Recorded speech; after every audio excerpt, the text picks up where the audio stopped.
Hello friends, good morning. നമ്മുടെ reality സീരിയലിലേക്ക് എല്ലാവർക്കും സ്വാഗതം. അങ്ങനെ ബബിത തന്നെ കാമുകനുമായിട്ട് ഫോണിലങ്ങ് സംസാരിച്ച് അങ്ങ് പറന്ന് നടക്കുക.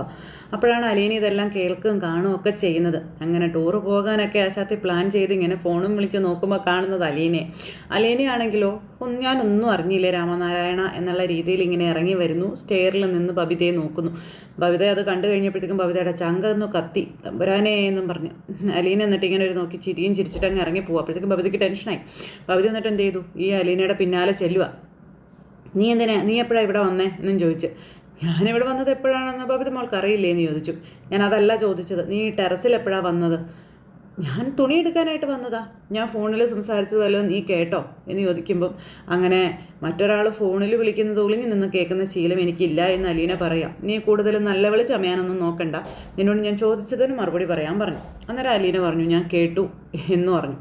ഇത് കേട്ടപ്പോൾ ബബിത ഞെട്ടിപ്പോയി. പിന്നെ ബബിതയ്ക്ക് പേടിയായി.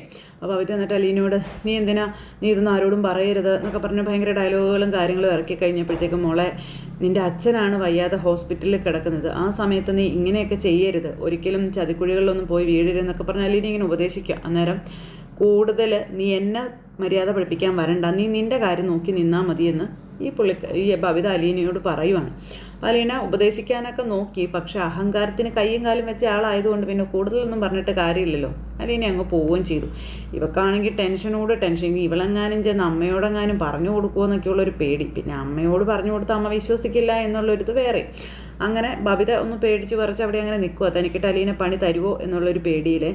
അലീനയാണെങ്കിൽ ഇതും കഴിഞ്ഞ് ഡ്രസ്സൊക്കെ എടുത്ത് കൊണ്ടുപോയി ഇട്ടു. അതിനുശേഷം നേരെ മുത്തശ്ശിയുടെ അടുത്തേക്ക് പോയി. മുത്തശ്ശിയുടെ മുറിയിൽ ചെന്ന് കഴിഞ്ഞപ്പം അലീന നിന്നിങ്ങനെ ആലോചിക്കുക. അങ്ങനെ ആലോചിച്ചപ്പോൾ മുത്തശ്ശി ചോദിച്ചു, എന്നാടി വച്ചേ, എന്നതാ നീ ആലോചിക്കുന്നേ എന്ന് ചോദിച്ചു കേട്ടോ. അത് പിന്നെ മുത്തശ്ശി എന്നെങ്കിലും പറ വച്ചേ. മുത്തശ്ശി ശരിക്കും മേഡത്തിനോടൊന്ന് പറയണം, ബബിതയൊക്കെ ഒന്ന് ശ്രദ്ധിക്കണമെന്ന്. അതെന്താടി മോനെ നീ ഇപ്പം അങ്ങനെ പറഞ്ഞേ? അല്ല, ഇനി ഒരു ശ്രദ്ധക്കുറവുകൊണ്ട് അവർക്കൊരു ദോഷവും വരണ്ടല്ലോ. ഇപ്പോഴത്തെ കാലഘട്ടം എന്ന് പറഞ്ഞാൽ മുത്തശ്ശിക്ക് അറിയാമല്ലോ, ചതികൾ മാത്രമേ ഉള്ളൂ. ബബിത എന്തെങ്കിലും ചതിയിലൊക്കെ പോയി വീഴാനുള്ള സാധ്യതകൾ കൂടുതലാണ്. അതുകൊണ്ടാണ് അങ്ങനെ ഞാൻ പറഞ്ഞെന്ന് പറഞ്ഞു.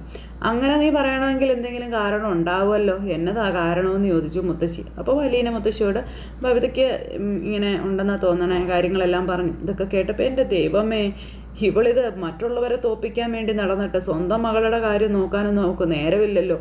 ഇനിയിപ്പോൾ ഇതൊക്കെ ആരോട് പറയാനാ? എല്ലാ എണ്ണവും കണക്കാ. ആകെ ഇച്ചിരി മര്യാദയും മനസാക്ഷിയൊക്കെ ഉണ്ടെങ്കിൽ അതാ കൃഷ്ണക്കൊച്ചിന് മാത്രമേ ഉള്ളൂ തുടങ്ങിയ കാര്യങ്ങളൊക്കെ ഇങ്ങനെ പറയണം. അങ്ങനെ അതെല്ലാം പറഞ്ഞിട്ട് നമ്മുടെ അലീനയും മുത്തശ്ശിയും കൂടി ഈ പെണ്ണിൻ്റെ കാര്യം പറഞ്ഞുകൊണ്ടിരിക്കുക. അതെല്ലാം കഴിഞ്ഞിട്ട് അലീന ആ ജോലി തീർത്തു, അടുത്ത ജോലിക്ക് പോവുക. അടുത്ത ജോലി ചെയ്തു, പിന്നെ അടുത്ത ജോലി ചെയ്യുന്നു. അങ്ങനെ ഓടി നടന്ന് എല്ലാം ജോലിയും ചെയ്തു. മുറ്റം അടിക്കാനായിട്ട് അലീന അങ്ങ് ഇറങ്ങിപ്പോയി. മുറ്റം അടിച്ചുകൊണ്ടിരിക്കുന്ന അലീന എന്നും പറഞ്ഞുകൊണ്ട് വിളിച്ചുകൊണ്ട് അതിൽ ഓടി നടക്കുകയാണ് ഈ വൈജ. അപ്പോൾ അലീന, മേഡം ഞാനിവിടെ ഉണ്ടെന്ന് പറഞ്ഞു മുറ്റത്തേക്ക് ഇറങ്ങി ചെന്നു. എത്ര നേരമായിട്ട് ഇങ്ങനെ തൊണ്ട കയറി വിളിക്കുന്നതെന്ന് ചോദിക്കുമ്പോൾ, ഞാനിവിടെ മുറ്റം അടിക്കുകയല്ലേ മേഡം, മേഡം വിളിച്ചത് കേട്ടില്ല എന്ന് പറഞ്ഞു. പണ്ടേ നീ കേൾക്കേണ്ടതൊന്നും കേൾക്കില്ലല്ലോ. ഞാൻ പറഞ്ഞതെല്ലാം കേട്ടിരുന്ന നീ ഇവിടെ നിന്ന് പോയിരുന്നെങ്കിൽ ഇന്ന് ഈ വീട്ടിൽ യാതൊരു പ്രശ്നവും ഉണ്ടാവില്ലായിരുന്നു, ഒരു ബുദ്ധിമുട്ടും ഉണ്ടാകില്ലായിരുന്നു എന്ന് പറഞ്ഞു. അപ്പം മേഡത്തിന് രാവിലെ തന്നെ എന്നെ വഴക്ക് പറയാതൊരു സമാധാനം ഇല്ലേ എന്ന് ചോദിക്കുമ്പം, നീ എന്നതാടിയെ ബബിതയോട് പറഞ്ഞതെന്ന് ചോദിക്കുക. ഞാനൊന്നും പറഞ്ഞില്ല. അല്ല, നീ ആവശ്യമില്ലാതെ അവളുടെ കാര്യങ്ങളിലൊക്കെ തലയിടുന്നു, അവളെ ഭരിക്കാൻ ചെല്ലുവാണെന്നൊക്കെ പറയുന്നത് കേട്ടു, ഇതൊക്കെ നേരാണെന്ന് ചോദിക്കുമ്പം, ഞാൻ ആവശ്യമില്ലാത്ത ഒരു കാര്യങ്ങളിൽ പോവാറില്ല മേഡം, അത് മേഡത്തിന് മനസ്സിലായിട്ടില്ല ഇത്രയും നാളായിട്ടെന്ന് ചോദിച്ചു. അപ്പം നിന്നെ മനസ്സിലാക്കിയത് കൊണ്ടാണ് ഞാനിങ്ങനെ പറയുന്നതെന്നും പറഞ്ഞുകൊണ്ട് വൈജി അന്നേരം പറയും. അപ്പോൾ വൈജി ഇതൊക്കെ പറയുന്നത് കേട്ടപ്പോഴത്തേക്ക് അലീനയ്ക്ക് ഭയങ്കരമായിട്ട് ദേഷ്യം വരിക, അതുപോലെ തന്നെ സങ്കടവും വരിക. അലീന അന്നേരത്തേക്കും മേഡം എന്ത് വേണമെങ്കിലും പറഞ്ഞോളാൻ പറഞ്ഞു. അതെ, നീ ഈ കാണിക്കുന്നതൊക്കെ ഓവർ സ്മാർട്ട്നെസ് ആണെന്ന് എനിക്കറിയാം. അതെങ്ങനെയാ ഒരു കുടുംബം എന്താണെന്നോ, ഒരു കുടുംബത്തിലെങ്ങനെ ജീവിക്കേണ്ടതെന്നൊന്നും നിനക്കറിയില്ലല്ലോ. ഏതോ ഒരുത്തി പിഴച്ചു പറ്റി അനാഥാലയത്തിൽ ഉപേക്ഷിച്ചു പോയ ഒരുത്തിയല്ലേ നീ. അപ്പം നിന്നിൽ നിന്ന് ഇതിൽ കൂടുതലൊന്നും പ്രതീക്ഷിക്കേണ്ട എന്ന് വൈജ പറയുമ്പോൾ, പിഴച്ചു പറ്റവരെല്ലാം മോശക്കാരാണെന്ന് മേഡത്തിന് പറയാൻ പറ്റുമോ എന്നിങ്ങനെ ചോദിച്ചു. അങ്ങനെ പിഴച്ചു പറ്റവരെല്ലാം മോശക്കാരാണെങ്കിൽ എല്ലാവരും മോശക്കാരല്ലേ എന്നൊക്കെ ചോദിക്കും അലീന. നീ എന്താടി അങ്ങനെ പറഞ്ഞത്? നീ അത് എന്നെ ഉദ്ദേശിച്ച് പറഞ്ഞതാണോ? ആരെ ഉദ്ദേശിച്ച് പറഞ്ഞതാണെന്ന് മേഡം തന്നെ ഒന്ന് ആലോചിച്ച് നോക്കാൻ അനീല പറഞ്ഞു. അങ്ങനെ അലീന പിഴച്ചു പറ്റതാണെന്നും പറഞ്ഞുകൊണ്ട് വലിയ ആൾ കളിക്കാൻ പോയതാണ്. അതിനുള്ളത് കൊടുത്തു നമ്മുടെ അലീനയുടെ മുന്നിൽ ആൾ കളിക്കാൻ വന്ന വൈജിക്കിട്ട് കൊടുത്തു അലീന. അപ്പോൾ അങ്ങനെ ഇവർ തമ്മിൽ സംസാരിച്ചുകൊണ്ടിരിക്കുന്ന ഈ ഒരു സമയത്ത് അലീന ഇങ്ങനെ ഒരു മുള്ളും മുനയൊക്കെ വെച്ച് ഇങ്ങനെ സംസാരിച്ചിട്ട് അവിടെ നിന്ന് അങ്ങ് പോയി. അപ്പോൾ അവൾ എന്തായിരിക്കും അങ്ങനെ പറഞ്ഞത്, അവൾക്കിനി എന്തെങ്കിലും സത്യങ്ങളൊക്കെ അറിയാമായിരിക്കുമോ എന്നൊക്കെ ഇങ്ങനെ വൈജി അവിടെ നിന്ന് ഇങ്ങനെ ചിന്തിക്കുക. വൈജിക്കാണെന്നുണ്ടെങ്കിൽ ആകെ ടെൻഷനായി. അപ്പോൾ അമ്മയോട് ഓടിച്ചെന്ന് വൈജയ്ക്ക് ചോദിക്കണമെന്നുണ്ട് അലീനയോട്. അമ്മയോട് ചോദിക്കാൻ പറഞ്ഞ കാര്യങ്ങളൊക്കെ അമ്മ ചോദിച്ചോ, അതെയോ ഇനി അമ്മ ചോദിക്കാതിരിക്കുമായിരുന്നോ, ഇതൊക്കെ ചോദിക്കണമെന്നുണ്ട്. പക്ഷേ അലീനയ്ക്ക് എന്തെങ്കിലും അറിയാമോ, ഇനി പറഞ്ഞാൽ അത് അതിനേക്കാളും പ്രശ്നമാകും. അമ്മയോട് ചോദിച്ചാൽ അമ്മ അത് ഇനിയിപ്പോൾ അലീനയോട് പറഞ്ഞാലോ, അങ്ങനെയൊക്കെയുള്ളൊരു വിഷമോ അല്ല, ഒരു പേടിയും കാര്യങ്ങളൊക്കെ ആയിട്ട് വൈജി ഇങ്ങനെ പരിഭ്രമിച്ച് ഇങ്ങനെ നിൽക്കുക. എന്നിട്ട് പിന്നെ അവിടെ നിന്നാൽ ശരിയാവില്ലല്ലോ. രാവിലെ തന്നെ ഒരുങ്ങി കെട്ടി ഹോസ്പിറ്റലിലേക്ക് പോകാൻ ഇറങ്ങി കഴിഞ്ഞപ്പോഴത്തേക്ക് അലീന എന്ന് പറഞ്ഞ് വിളിച്ചു. അലീനയാണെങ്കിൽ കുടിക്കാനുള്ളതും എല്ലാം എടുത്തുകൊണ്ട് കൊടുത്തു. ഇതൊക്കെ നാണവും മാനവും ഇല്ലാണ്ട് മോന്തി വെച്ചിട്ട് ഇറങ്ങി പോവുക കേട്ടോ.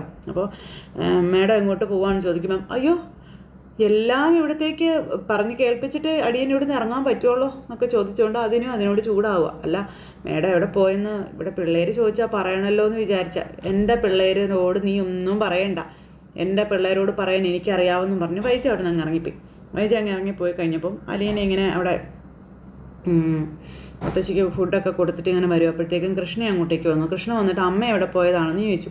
അമ്മ എവിടെ പോയത് ചേച്ചി എന്ന് ചോദിക്കുമ്പം എവിടെ പോയതാണെന്ന് അറിയില്ല മോളെ എന്ന് പറഞ്ഞു. എന്നോടൊന്നും പറഞ്ഞില്ല എന്നും പറഞ്ഞു.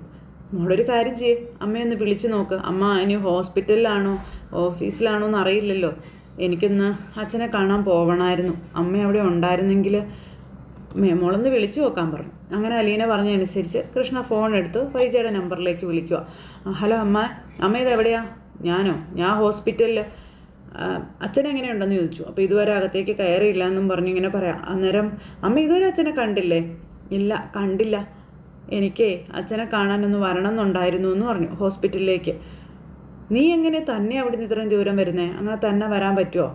അത് പിന്നെ ഞാൻ അലീന ചേച്ചിയെ കൂട്ട് വിളിച്ചുകൊണ്ട് വന്നോളാം. വേണ്ട അലീനയൊന്നും വിളിക്കണ്ട, അലീനയെ ഹോസ്പിറ്റലിലേക്ക് കൊണ്ടുവരികയേ വേണ്ട. അതെന്താ അമ്മേ, എനിക്ക് കൂട്ടായിട്ടല്ലേ അലീന ചേച്ചി വരുന്നേ, നിന്നോടല്ലേ പറഞ്ഞത് അവളെ കൊണ്ടുവരണ്ടെന്ന്. അവൾ ഈ ഹോസ്പിറ്റലിൽ കാലെടുത്ത് കുത്തിയ ബാലചന്ദ്രന് ഉള്ള ജീവനും കൂടെ പോകുമെന്നും പറഞ്ഞുകൊണ്ട് വൈജ പറയാം. അപ്പോൾ അത് കേട്ട് കഴിഞ്ഞപ്പോൾ ബാലചന്ദ്രനെ കൊല്ലാനുള്ള രീതിയിലാണ് അലീന ചെയ്തിരിക്കുന്നതെന്നൊക്കെ ഇങ്ങനെ പറയുന്നത് പോലത്തെയൊക്കെ ഒരു ഇതിൽ സംസാരിച്ചു. അത് കേട്ടപ്പോഴത്തേക്കും നമ്മുടെ കൃഷ്ണയ്ക്ക് ദേഷ്യം വന്നു. അമ്മയ്ക്ക് ഇത്രയും നാളായിട്ട് പഠിക്കാറായില്ലേ എന്ന് ചോദിച്ചു.